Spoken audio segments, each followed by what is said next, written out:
This time on episode 407 of Legends of S.H.I.E.L.D., we talk weekly Marvel news, including how much money streaming Black Widow to Disney Plus costs Disney, which Marvel show is the most pirated show of 2021, and what did Jessica Henwick say about returning to the MCU. Plus, your feedback, including a new fan theory on the ending to the Falcon and Winter Soldier, what's up with the Spider-Man No Way Home streaming possibilities, and the alternative post-credit scene to Hawkeye that should have been. I'm Stephen John Drew from the official GonnaGeek.com show, a weekly geek news podcast that is a part of the Gonna Geek network, just like the show you're checking out now. Shows on the network are individually owned, and opinions expressed may not reflect others. Find other awesome geeky shows at GonnaGeekNetwork.com. You have been granted clearance by director Alfonso Mack Mackenzie. Stand by for a S.H.I.E.L.D. debriefing.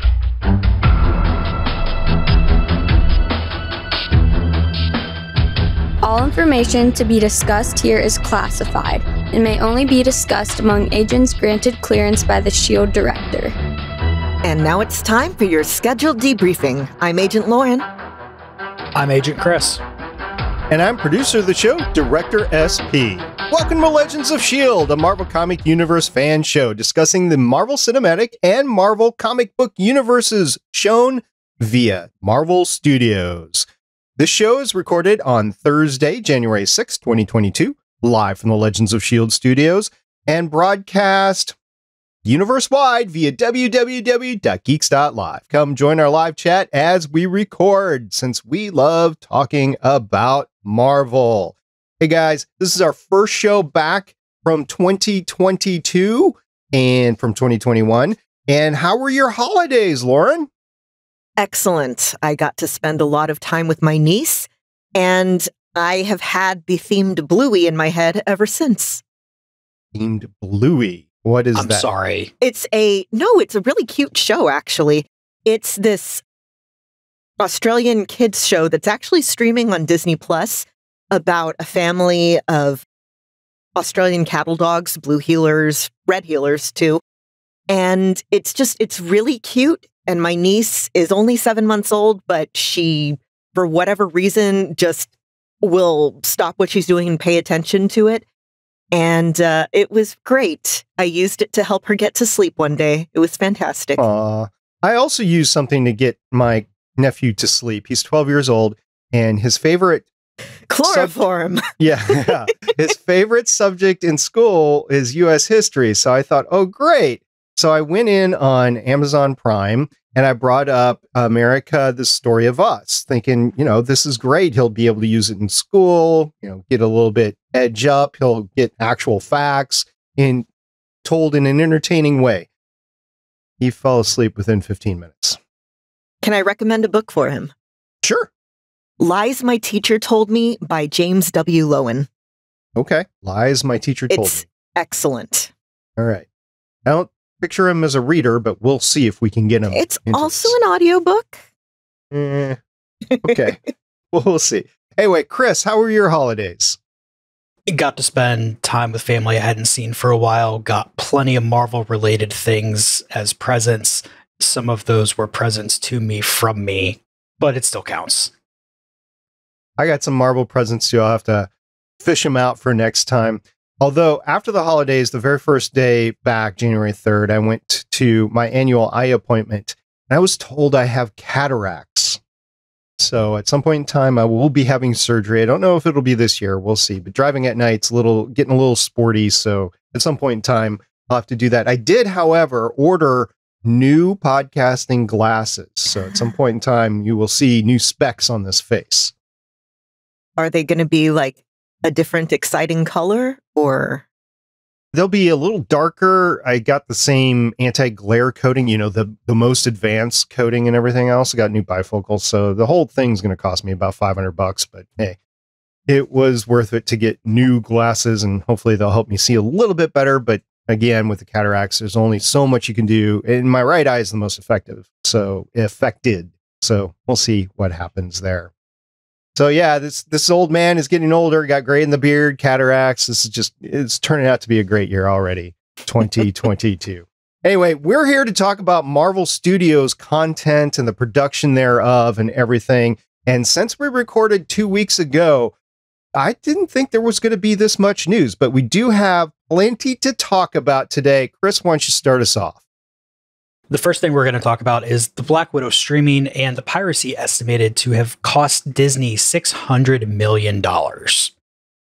With tentpoles bound to surge the 2022 box office, the great theatrical streaming day and date experiment goes out like a dud in 2021. So following Black Widow, it was clear that the day-to-day leads to a freefall at the box office in the subsequent weekend of a Marvel Cinematic Universe title. The Scarlett Johansson movie did really bad. It dropped off like 68% in that second weekend. The crimping in that window size, which of course impacts the star's bonus, led to the twice Oscar-nominated actress suing Disney and settling for a reported $40 million plus. And adding to the further falling of those box office for any theatrical day and date release on the streaming is the fact that these movies are pirated promptly with clean 4K copies in several languages spread around the world, because people can just pop it off their TV right there. By the end of August, sources in the know informed us, which was deadline for this quote here, that Black Widow had been pirated more than 20 million times. That's close to a $600 million estimated loss on Black Widow on Disney Plus video on demand revenue alone. Yeah, Premiere Video on Demand is what they use, PVOD. We talked about it a couple of months ago. So yeah, that's the big news. 20 million pirates from 4K, right from the TV, as you said. I can use screen capture software myself to do it. I didn't, to make it clear. I didn't. I paid the money and I got Black Widow right from Disney Plus.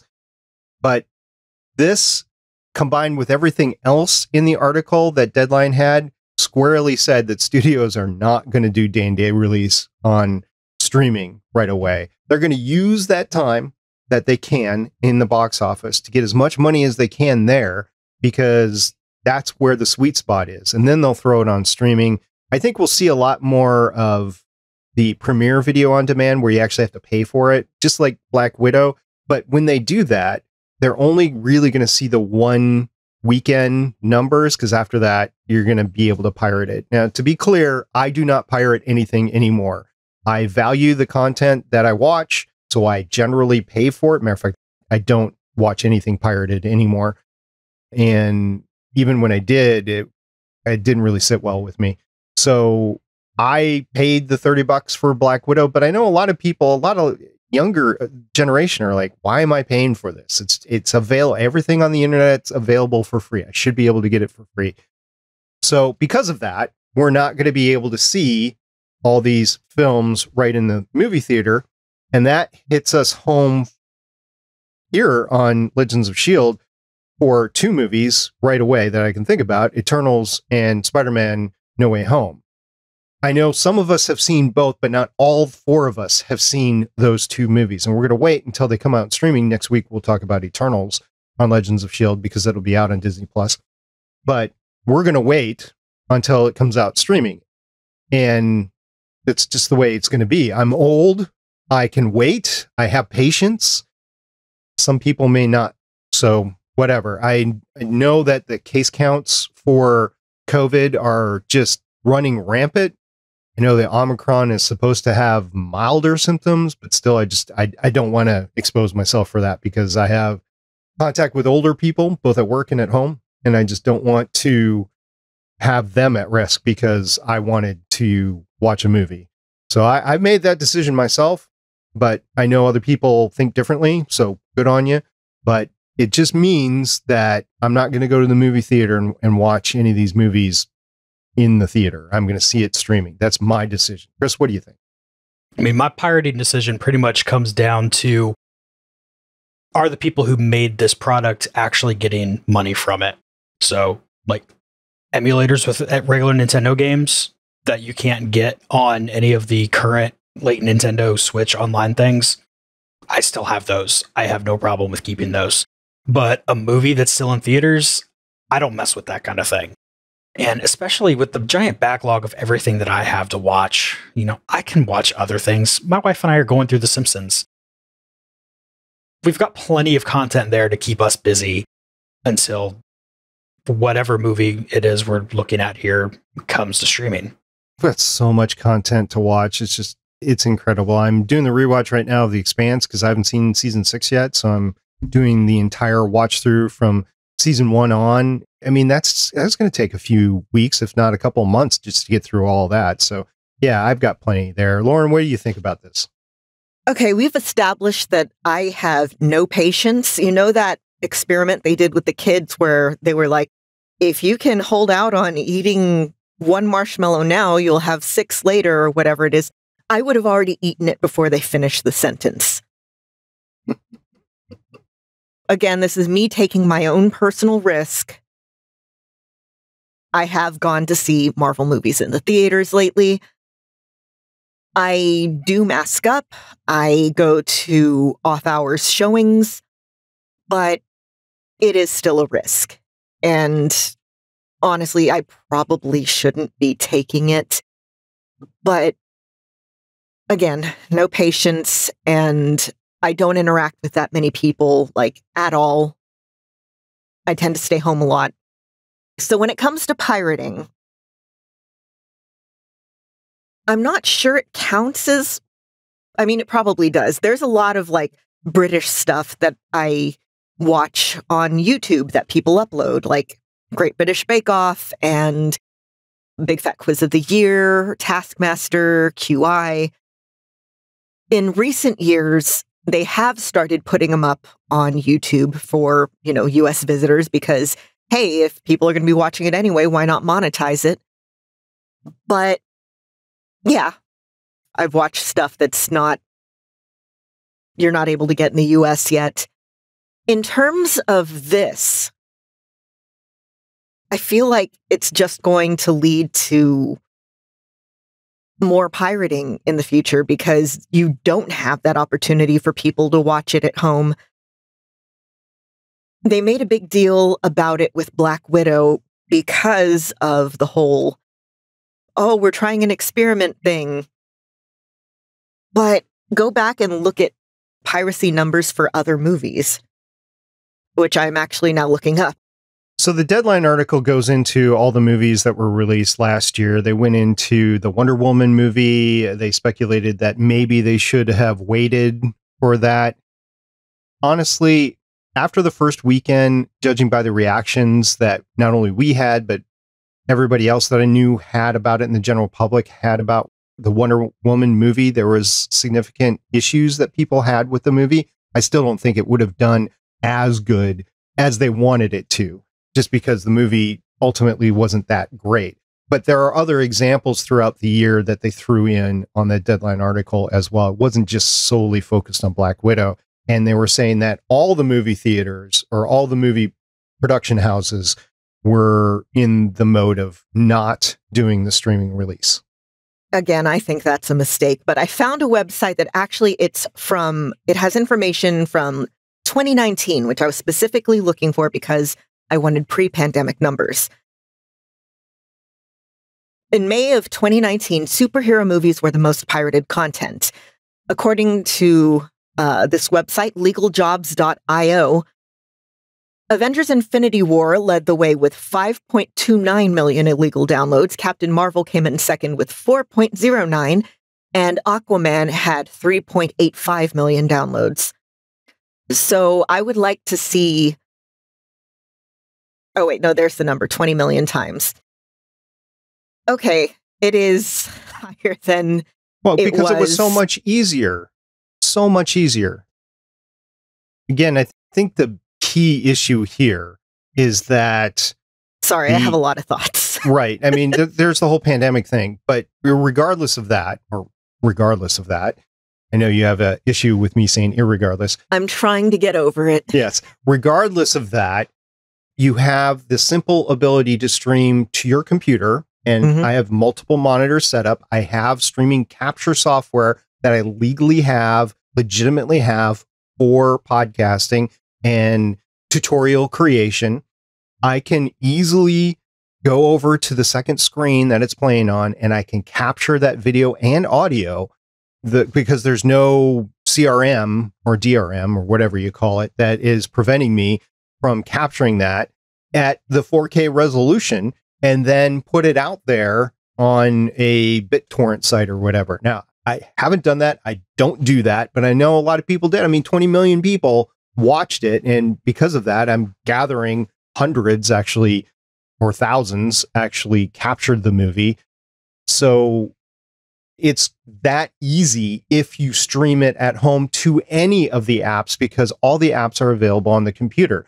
So because of that, I think the movie houses are saying, look, we don't care if there's reduced attendance in the audience, but we want that 45 days or 90 days or 120 days, whatever it is, in order to get the maximum amount of ticket prices that we can before we throw it up on streaming, because we know that when we throw it up on streaming, we're only going to be able to monetize the first weekend. And then after that, it's going to be significantly downhill. Okay. Now that I'm thinking about it, I'm really curious as to how all of the movies that have been released in the pandemic have done with regards to piracy, especially the difference between the Disney Plus ones and ones like the HBO Max ones. They're all in this Deadline article. You can read. I will read that Deadline article. Yeah. But after we're done. Yeah. Okay. All right. So that's the Black Widow streaming and piracy. Lauren, what have we learned?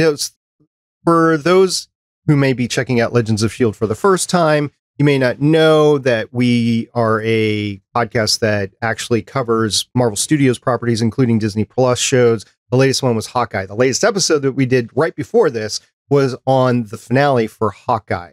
We found out that Kingpin was in there. We found out that it was played by Vincent D'Onofrio, who's the same actor that played Kingpin in the Netflix Defenders, which we have also covered the entirety of the 13 seasons over there. And there is a little bit more background after the show in what was done with the character. So this is an article from geekculture.co about Vincent D'Onofrio confirming that Hawkeye's Kingpin is the same as Netflix Kingpin, and he wants a showdown with Spider-Man. He has said, he obviously has more physical strength and can take a lot more physical abuse, but from story point of view, it was discussed that this is after the blip, that he's the same guy that he was in Daredevil, but he's lost some of his power. My arc in Hawkeye is that I want my power back. So from an actor's point of view, it's portraying him exactly with the same emotional feel and foundation that I did in Daredevil. We discussed that, whether this is the same version, and in fact, in the article, they mentioned that the Netflix series were never... Okay, they were initially identified as part of the MCU, but there was no crossover. Nothing was referenced in the movies. And when the shows were canceled, fans, including me, began to speculate that Marvel Studios had no intention of recognizing them. I think I've gone on record as saying I've hammered everything out in my head by thinking, okay, well, until proven otherwise, it's just an alternate universe. It's a multiverse. But it's looking like this might actually be that same Kingpin. He also mentioned very early in the year, they reached out. Kevin Feige. Kevin called me and invited me to do Hawkeye. And you can imagine, I was extremely excited about that. And here's the quote about Spider-Man. I think because of the history of the comic books when I was a kid, Punisher, Daredevil, and Spider-Man, my hope is that someday I get to face all of them as the character of Kingpin. I think that would be nice. And mentioning the season finale and is that the end for Kingpin? He doesn't know what's in store for the future, but has stated, I can only hope that we do it, meaning play more of the character. I think that would be great, and I think we all just have to keep our fingers crossed that it happens. And so again, I think the biggest story here is that we were speculating that this might be an alternative universe Kingpin, just played by the same guy, and it wasn't. It's actually supposed to be Vincent D'Onofrio, the same guy that was in Netflix Defenders. And I mentioned the fat suit was different before. So this is after the blip, 5 years later. He has obviously not had a good time with his physical self. I mean, I think he would always admit that he wasn't quite as healthy as he should be, even though he's powerful and strong and everything. But he had gained some weight, and that was depicted here as a factor of after the blip. So, Chris, I know you like Spider-Man. I know you like Kingpin. What do you think about all this?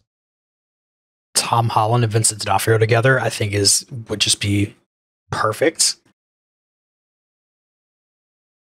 Most of my introduction of Kingpin was as a Spider-Man villain anyway. So no matter what anybody says, I think about him with Spider-Man.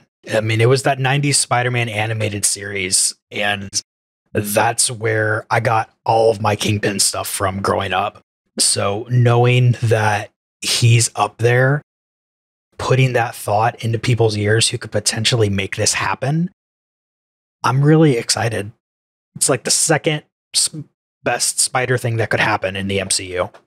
I think if you go back and listen to all of our episodes that we did on Daredevil, we must have talked about it several times, the fact that Kingpin is more of a Spider-Man villain. They just used him as the main Daredevil villain for the Netflix shows. And so I'm glad that he's coming out now. We got Kingpin in Into the Spider-Verse in the animated version. So we had him against all those Spider-Man. So I think this is appropriate as we move forward to have Kingpin in the MCU, because he's more of a holistic MCU villain, especially since Spider-Man I haven't seen No Way Home, so I don't know what's going on with that. But since Spider-Man is still one of the original Avengers from the MCU that's still available out there, at least prior to No Way Home, that's what I think.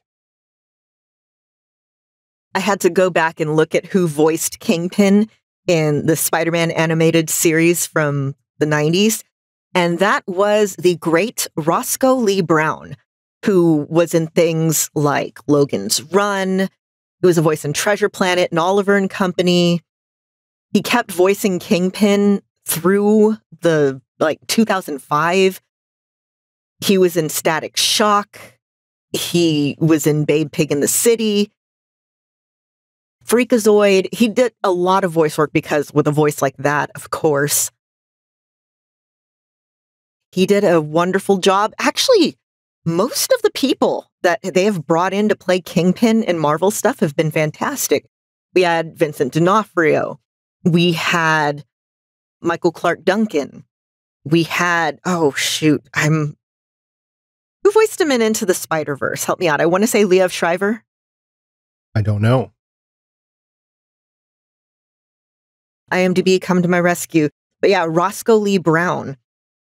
Kingpin has a wonderful, wonderful on-screen pedigree with all of that.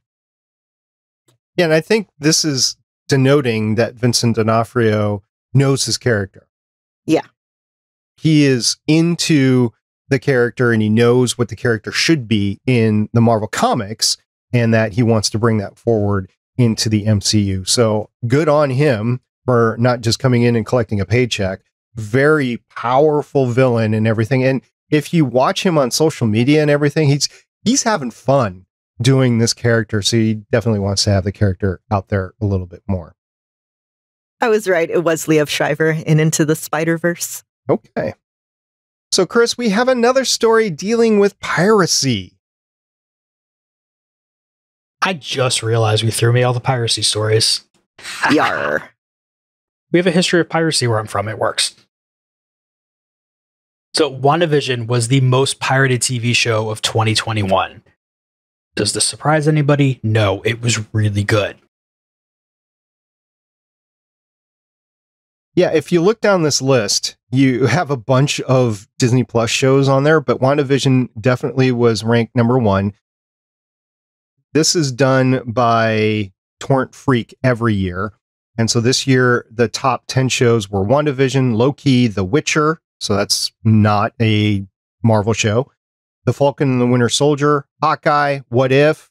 And then as number 7, it goes Foundation. That's an Apple TV Plus show. Rick and Morty, which was number 6 last year, is number 8 this year. Arcane, and Wheel of Time. So the first 6 shows, 5 of them are the Marvel shows, and The Witcher is the only one that found its way in there. I think that says something about the availability and the greatness of the shows. So first of all, availability. Because of the pandemic, there weren't a lot of shows that were being shot during the previous year and being released. And then you had no Marvel content for a year, and then you had all this Marvel content and people flocked to it. I think that says something about the MCU and their fandom. One of the issues that I have with all these streaming services is none of them have what I would call accurate statistics. So they can say, like Netflix can say, Disney Plus can say, Prime can say, oh, we had X amount of views within the first 48 hours, or we've had X amount of total streams or whatever. Okay, what's the standard? Is one equal to the other? Is there any sort of gamemanship going on? Obviously, I mean, if I was presenting numbers, I would want them to be as big as possible. So from those perspectives, I have an issue. But if you go to a independent source that is using numbers from something else, like how many again, piracy, how many torrent downloads are there, then at least you get an impartial one-to-one correlation between all the services. And this is what they're saying there. It also could speak to the availability of being able to pirate the issues as well, which any streaming TV, I think you could be able to do that. Anyway, WandaVision, definitely number one. We talked about it at last show. WandaVision was a lot of our favorites. What do you think, Lauren? WandaVision. I keep trying to figure out which is my favorite of the Disney Plus shows, and I still think it's WandaVision, just personally. Yeah, probably WandaVision or Hawkeye for me, which, hey, you know, I get the bookends right now until something else comes out. But one of the things that also really bothers me with their methodology and finding this out here is that they are looking at how many times did people download something of WandaVision or Loki or anything. So shows that were serialized and were put out episode by episode got a little bit of a boost because, you know, if I'm downloading Squid Game, everything is available at once. Most of these torrents, if they're still done from when 20,000 years ago when I was in college getting stuff, it would have been the entire series of Squid Game in one shot. So downloading all of WandaVision, you get one for every episode. Downloading Squid Game, you just get the one. And that's numbers they're comparing here. That's a good point. Yeah. The serial, and I felt that there's more of a fandom growth as you're releasing the episodes on a periodic timeline, like one a week or 2 a week or something like that. We've seen different variations of it versus we're going to drop it all at once. We had this discussion a long time ago talking about the Netflix Defenders series. Yeah. I think this is denoting actual statistics saying what is better. So good call, Chris. Our next news story gets into an added additional feature that we have found since Hawkeye ended. They published to Disney Plus a Hawkeye blooper reel, and it revealed deleted scenes and more Kingpin footage. I will put in quotes footage. So I watched this a couple of days ago or whatever. The two co-hosts here just watched it like minutes before we started recording, so that it's fresh in their minds. It's basically 2 minutes long. It's not any dialogue. It's actual outtakes or bloopers or whatever you want to call it. It's not screen used footage. It's done in the theme or the style of like a 90s sitcom opening credits that last 2 minutes. And you might be thinking, oh, wow, that's a long 2 minutes. But they go through each character and they give the good poses and the smiles from different scenes and everything. And they actually put the theme or the name and the character up there. And then they actually go through like and with and special starring and guest starring or whatever at the end, several different things like you would see in a Love Boat. And for those of you that are old enough to remember Love Boat, the Love Boat opening credit themes. So I think it was really well done. And I don't even know this song, Sweet Gingerbread Man, because I'm not a big music guy, but it seemed to fit the whole thing in a 90s thing. So I know that everybody has their favorite scenes that they saw there. Lauren, what was your favorite that you saw? anything with Florence Pugh and Alaka Cox, they're both just adorable. And it's fun seeing them be smiley and giggly, especially Alakwa, because she was just so serious during the show. Now, I didn't realize it until I was watching these opening credits, but Alakwa Cox and Charlie Cox have the same last name. Totally not related as far as I know, but I mean, that's some connections there. Anyway, Chris, what was your favorite part of the 2-minute opening? My favorite scene, honestly, was Vincent D'Onofrio, and just the way that they kind of choppily blocked his name off so you couldn't read it. And they're just showing the back of his head. And I saw that. And yes, I realize that this is me seeing that after I've seen the entire series. But who else could that have been? I mean, come on. Well, it was Fatsuit. So, I mean, I could have probably been the... I can see why they didn't put this out until now, though. Yeah, it was just really neat that they blocked out Vincent D'Onofrio's name, but you can clearly see the bottom of the letters as you go across, so you know it's Vincent D'Onofrio. It's like Baby's first block out. It's a decent job. It's fun. It's very much, it reminds me of an FMV fandom music video. You had the Tracksuit Mafia in there. They got special thanks. Yeah, that's right. And I think my favorite would have been the scenes with Haley, because she just made the show. Maybe somebody else could have pulled it off, but I know Haley from other things that she's done, and she brought her personality into this, and I'm so grateful that she did. And she worked well with Jeremy Renner, and I think she's going to work well with Florence Pugh, because we saw her in several scenes on that, and I think she's going to work well with Laura too once she gets that chance, with Linda there playing Laura. So we'll see what all happens there. If you haven't taken a look at it and we haven't enticed you enough, you should go to Disney Plus and you should watch this. It only takes 2 minutes and it's just a fun watch. So Lauren, talking about the Netflix Defenders universe, we actually had the opportunity through some pre-show, pre-release movie pressers to find out about what's going on possibly with another character. Indeed. So speaking of women I love, Jessica Henwick recently had an interview with comicbook.com talking about Marvel and The Matrix and Colleen Wing. So it's been known for a while that Jessica Henwick was offered a role in Shang-Chi but turned it down.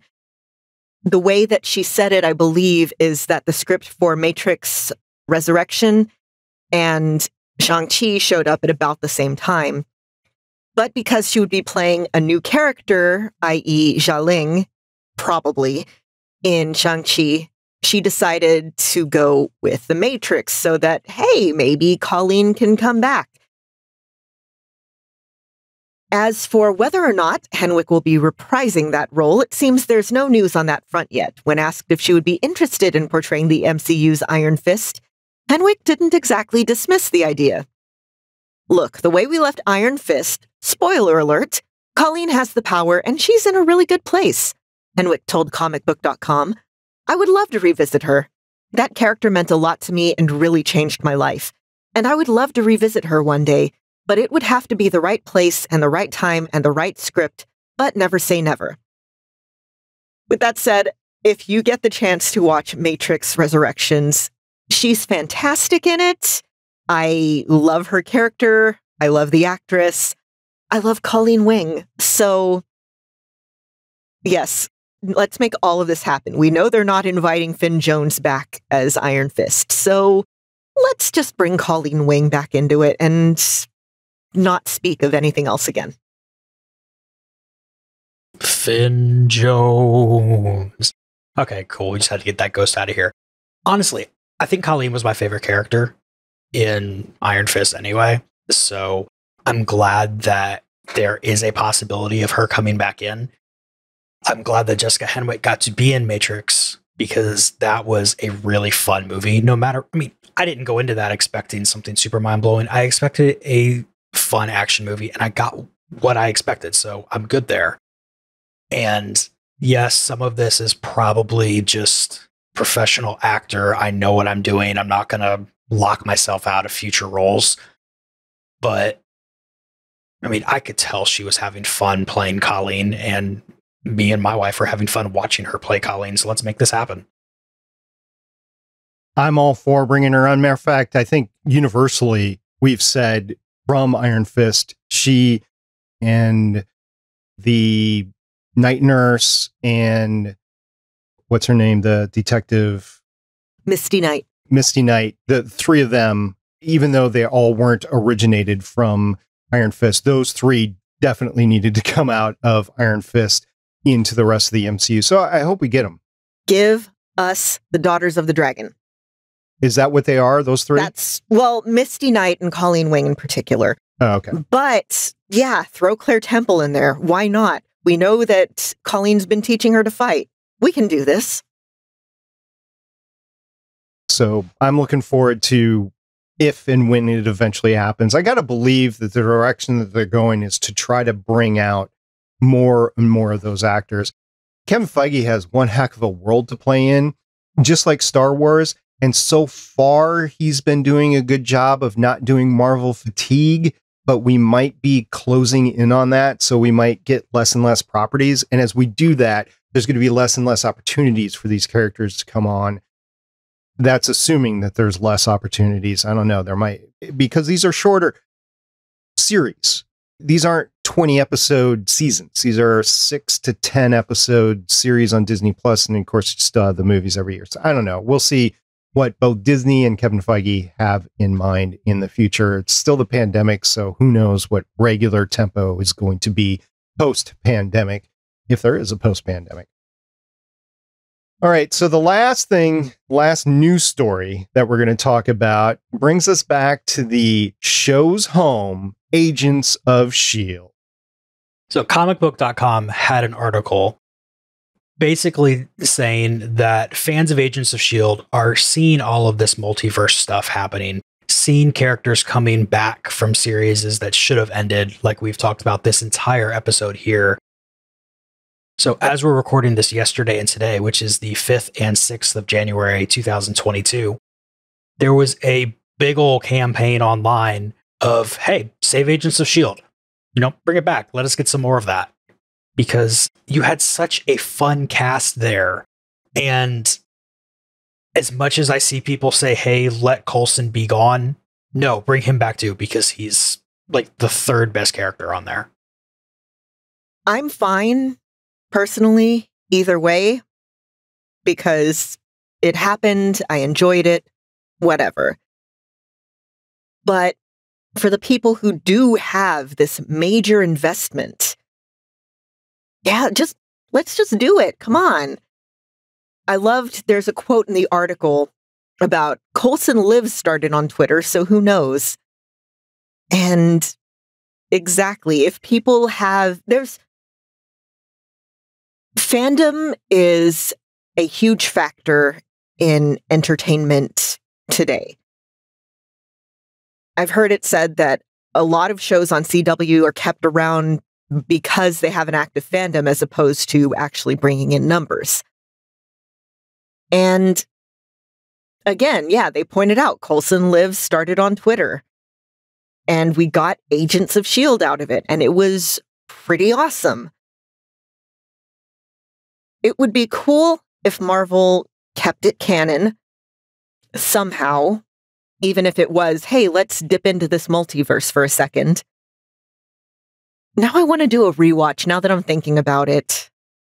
I've been wanting to do an Agents of S.H.I.E.L.D. rewatch for quite some time, and I chose West Wing instead. Otherwise, it would have been done already, but it's not. So I do plan on doing that here in 2022, just to keep everything straight in my mind. We did podcasts on every single episode in this show. So, I mean, we do have history with it, but I would like to take it with a fresh mind, basically, after we know how everything ended and just see how it unfolded. And I think the reason why this was brought forward is because of the Agent 19 thing in the end of Hawkeye and the whole thing with Laura and with Mockingbird, stuff like that. So I think that's why this is a bigger issue now than it was just a few weeks ago, but it's been bubbling all year. We talked about what is canon and what is not canon earlier last year, a few months ago.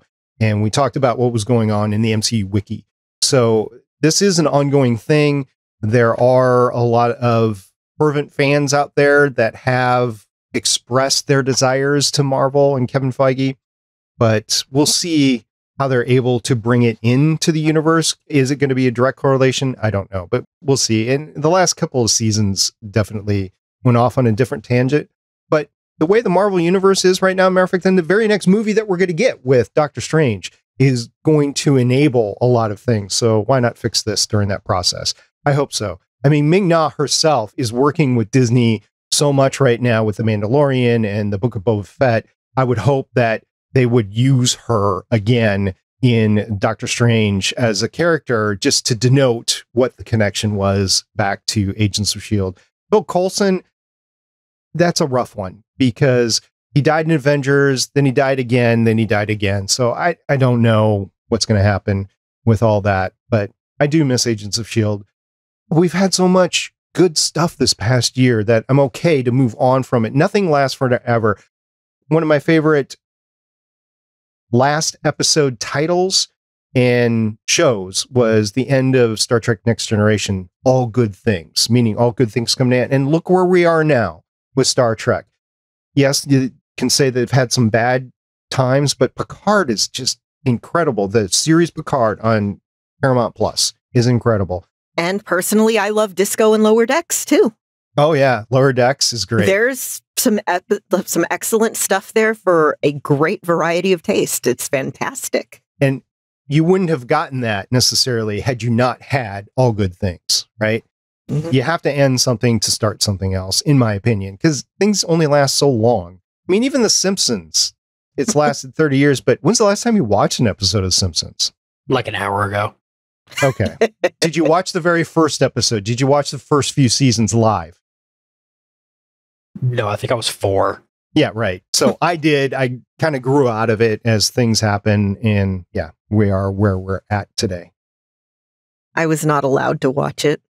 I could see why. I just want to see the continued adventures of Fitz and Simmons. Yes. Can we get that as a comic, at least a web comic? Do what DC is doing right now with the Bat Family comic on Webtoon. Just give us good, happy, fun time with Fitz and Simmons. That'd be fun. Yep. So that's it for our news stories. We're going to get into some feedback, but before we get into feedback, it's not an episode currently of Legends of S.H.I.E.L.D. without a wacky question from Director SP. So I know both of you haven't been preparing for this because you're thinking, oh, it's a news-only podcast. We're not going to do this. Well, I'm going to do it. And here's the question. It might need some clarification, but here's the question. If you are a Marvel superhero in the MCU, don't care what it is, who it is, whatever, could be existing, could be somebody new, I don't care. Definition of a superhero. If you are a superhero in the MCU, who would be your top 3 Marvel non-powered sidekicks? So out of the entire MCU, who would be your top 3? And if you can only think of 1 or 2, that's fine. Who would be your top 3? So I'll give you an example of who would be my top 3 non-powered. So no superpowers, just, sidekicks or additional characters. My 3 would be Foggy Nelson. This is off the top of my head. So if I actually looked at a list, it might be different. Foggy Nelson, Agent Piper from Agents of S.H.I.E.L.D. She's a badass.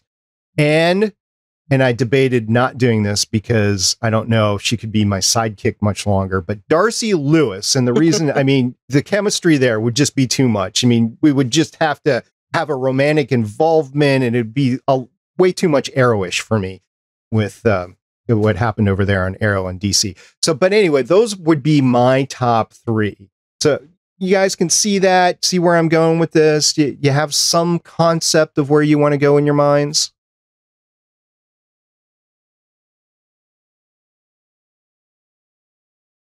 Just regular people. Yeah, regular people. Sam Wilson, Darcy Lewis, and geez, I just had this in my head.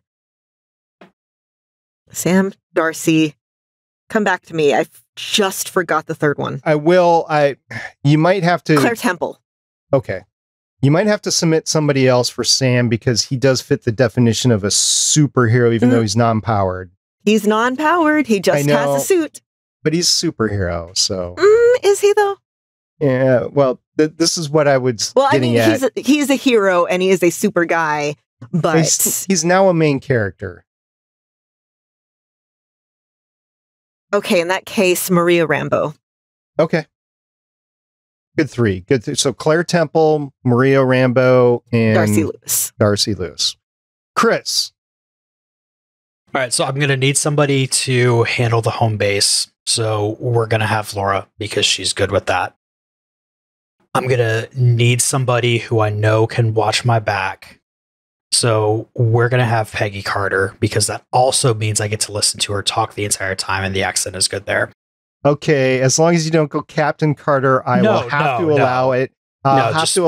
Normal human Peggy Carter. Kicking myself that I did not pick that one. So if I had to sub out Darcy, I would sub in Peggy Carter.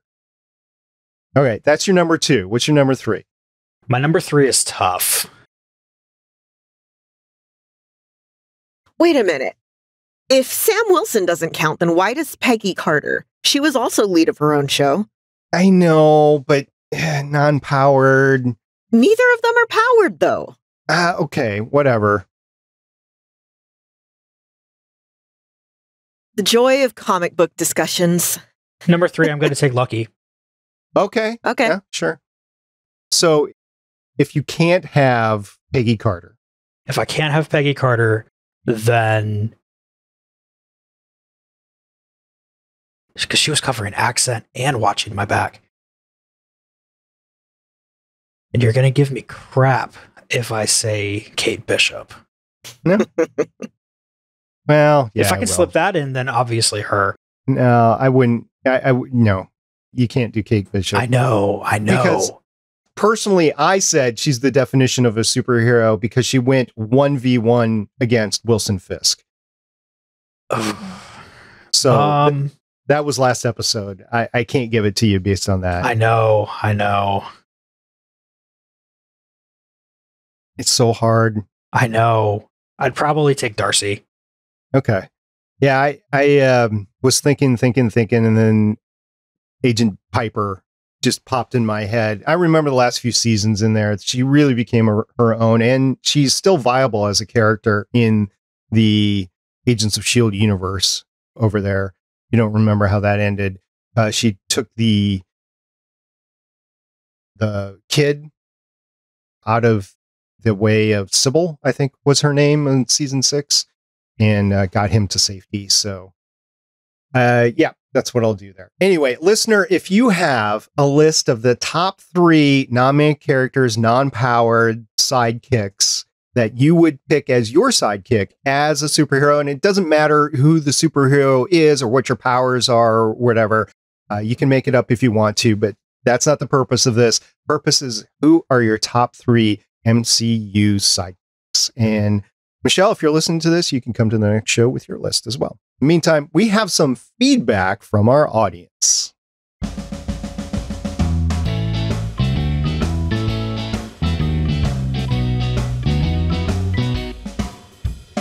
Over on Twitter, our very own Michelle Ely and Twitter said @ShellGame, interesting idea at Legends of S.H.I.E.L.D. So it's not her idea, but she found it and she brought it to us and she's not here. So this is technically feedback for this episode.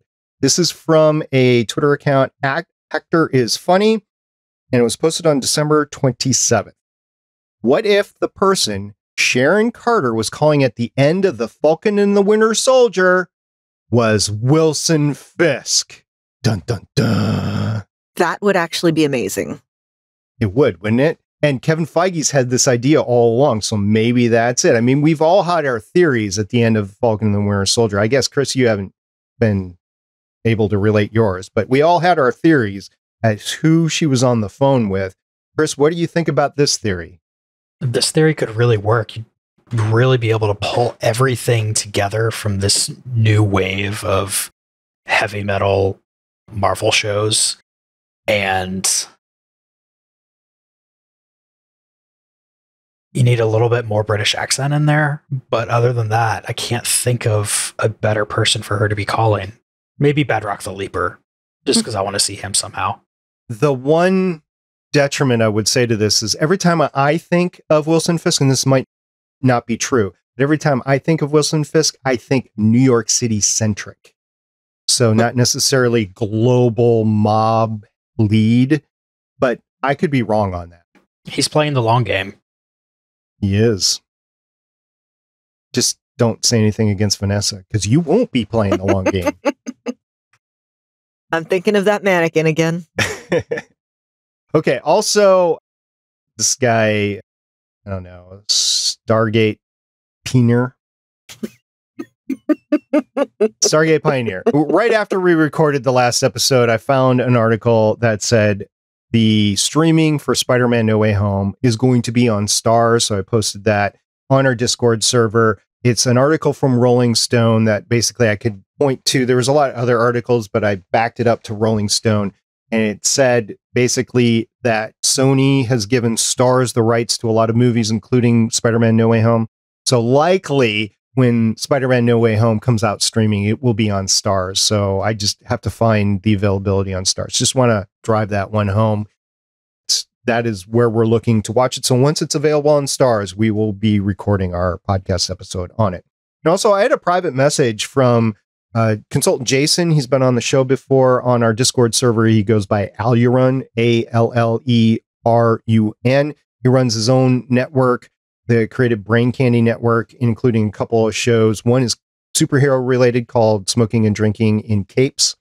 And he posted a private message to me, said, "You are right about the post-credit scene. They had another they were going to run that involved Kingpin, but switched it at the last minute to that idiotic musical number." His words, idiotic musical number, not mine. I found it slightly amusing, but it wasn't the post-credit scene that we wanted. So the scene that he's talking about that involved Kingpin was interesting because that's not the one I saw. The one I saw that they were going to film was the Tracksuit Mafia guys that had got shrunk in the van. They were going to be in the tree with the owl, and that's what they were going to show as the post-credit scene. There are lots of news stories out there about different possibilities or maybe multiple possibilities, and instead we got the musical number instead. Just wanted to close the loop on that. What do you two think of the different post-credit scene that might have been? I'm hoping they'll release it at some point, like on a little Disney Plus thing or YouTube or just whatever. It sounds fun.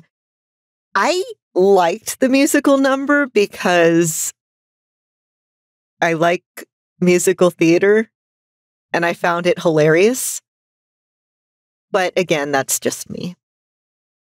I was about to ask Jason if he wanted to be on my show, but I guess that's not going to happen anymore since he thinks the musical number is idiotic.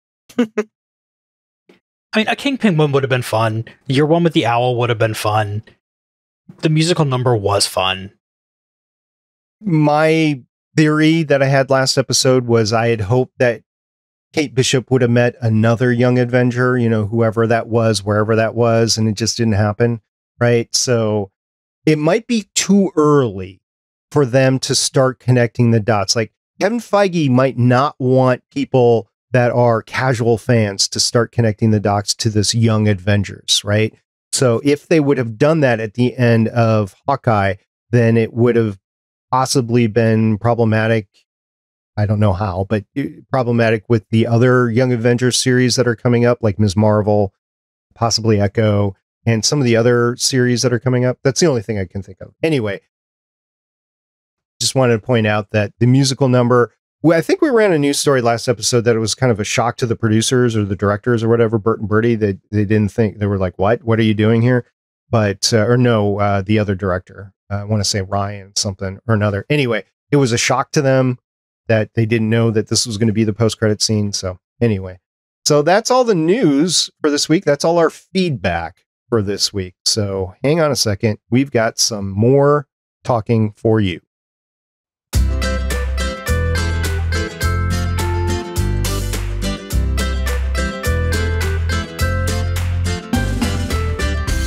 Okay, we would like to thank everybody who listens and has been listening to us in the past, or maybe you're just joining us now.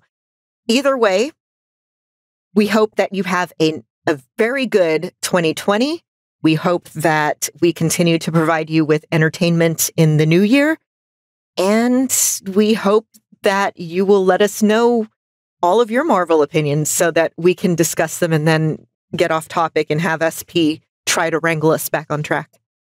Lauren, did you do some time traveling over the break that I didn't know about? Maybe. Why? Because you mentioned 2020. We're in 2022. Okay, look, it's been 2020 for the past 3 years. Have a happy 2022, everybody. 2022 Electric Boogaloo. Right. So, Chris, have you started production on your show yet this year? Yeah, Play Comics has definitely started up on 2022. The first episode of the year we were talking to John Zvedesi. He's going to be fine with the way I mispronounced that because he tried to tell me that was fine before. Just taking another look at Legacy Comics and what they've got going on over there. And next week is another in a long string of bonus episodes, which need to probably slow down so I can get back to the main focus of the show. But the next episode, we're looking at a anthology called The Color of Always. Color of Always is an LGBTQA plus love anthology. Right. I want to thank everybody that is listening to this podcast and continue to listen to this podcast. Because of a response to another podcast that I do, Better Podcasting, that asked for the most downloaded episodes of 2021, I actually went back in our stats and did the math. So just to let everybody know, thank you very much for downloading our episode on the Falcon and the Winter Soldier penultimate one. That was our most downloaded episode of 2021. Apparently, everybody wanted to know what was happening at that point in time. So that's great. But the next 4 episodes that were the next highest downloaded were all WandaVision. So obviously WandaVision was very important in that one, the Falcon and the Winter Soldier was an anomaly. So thank you for downloading all our shows. Those were our 5 biggest downloaded shows in 2021. And if you want to contact us on anything, you can find all our shows at legendsofshield.com. We do have a voicemail number at 844-THE-BUS-1 or 844-843-2871. We have a Twitter account at Legends of S.H.I.E.L.D. And you can always catch us on our Discord server on our channel, Legends of S.H.I.E.L.D. over there. And the Discord server is gonnageek.com/Discord. So that's it for this week. We're looking forward to reviewing Eternals next week. Until next time, I'm Director SB. I'm Agent Lauren. And I'm Agent Chris. We'll see everybody next time. Bye. Bye. Buttons. I'm a rocket scientist. I like pushing buttons. I mean, I see the flag back there, but I also know that I'm coming from my show where I can press all the buttons I want. Thank you for listening. If you want to leave us feedback, go to gonnageek.com and you will find all our contact information and other shows. You can also visit legendsofshield.com where you'll find our complete archive of podcasts. The music heard on this podcast is by Kevin MacLeod, found at incompetech.com, and also artists on pond5.com and audiojungle.net. The opinions heard on this podcast are those of the individual hosts and do not represent Stargate, Pioneer Productions, Legends of S.H.I.E.L.D., or Gonna Geek. Agents of S.H.I.E.L.D. is the property of the Disney Corporation, Marvel Studios, and ABC. No infringement is intended.